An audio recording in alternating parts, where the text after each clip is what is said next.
KSRTCയിൽ ഒരു പുതിയ പരിഷ്കാരത്തിന് കൂടി സർക്കാർ തുടക്കമിടുകയാണ്.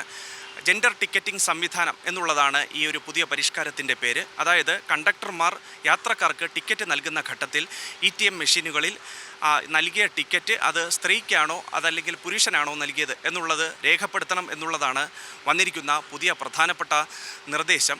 ഇതുവഴി സംസ്ഥാനത്ത് KSRTC ബസ്സുകളിൽ എത്രത്തോളം സ്ത്രീ യാത്രക്കാർ, വനിതാ യാത്രക്കാർ യാത്ര ചെയ്യുന്നു എന്നുള്ളതിൻ്റെ വിശദമായിട്ടുള്ള കണക്കെടുപ്പിന് കൂടിയാണ് ഈ ഒരു നിർദ്ദേശം എന്നുള്ളതാണ് മനസ്സിലാക്കാൻ കഴിയുന്നത്. UDF സർക്കാർ കേരളത്തിൽ അധികാരത്തിലെത്തിക്കഴിഞ്ഞാൽ ഇന്ദിരാ ഗ്യാരണ്ടിയായി 5 നിർദ്ദേശങ്ങൾ മുന്നോട്ട് വച്ചിരുന്നു. അതിൽ സ്ത്രീകൾക്ക് സൗജന്യ ബസ് യാത്ര പ്രദാനം ചെയ്യുന്ന ഒരു സംവിധാനം, ഒരു പ്രഖ്യാപനം UDF സർക്കാരിൻ്റെ ഭാഗത്തുനിന്നുണ്ടായിരുന്നു.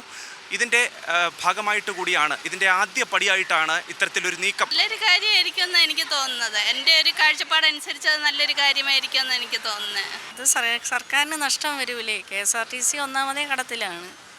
അപ്പോൾ പിന്നെ അതായത് എത്രത്തോളം സക്സസ് ആവുമെന്ന് എനിക്കറിഞ്ഞൂടെ. എൻ്റെ അഭിപ്രായത്തിൽ അത് വേണ്ടെന്നാണ്. ലോസ് ആണെന്നുള്ളത് ഫസ്റ്റ് ഓഫ് ഓൾ ആദ്യമേ പറയാം. ലോസ് ആയിരിക്കും ഉണ്ടാവാൻ പോണത്.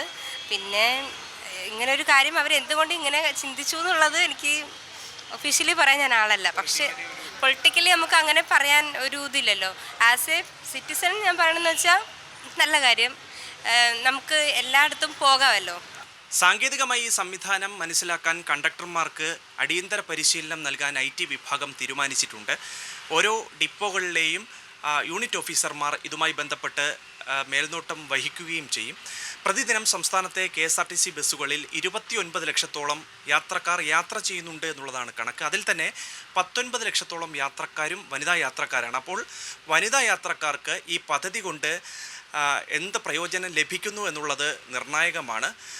സ്വാഭാവികമായും പുതിയൊരു സർക്കാർ അധികാരത്തിലെത്തുന്ന സമയത്ത് അവരുടെ പ്രഖ്യാപിത ലക്ഷ്യം നടപ്പിലാക്കുക വഴി ഇതിന് വലിയ രാഷ്ട്രീയ മാനങ്ങൾ കൂടിയുണ്ട് എന്നുള്ളത് കൂടി ശ്രദ്ധേയമായിട്ടുള്ള കാര്യമാണ്. സായി സൂര്യയ്ക്കൊപ്പം തിരുവനന്തപുരത്ത് നിന്ന് അഭിജിത്ത് ജയൻ, സി മലയാളം ന്യൂസ്.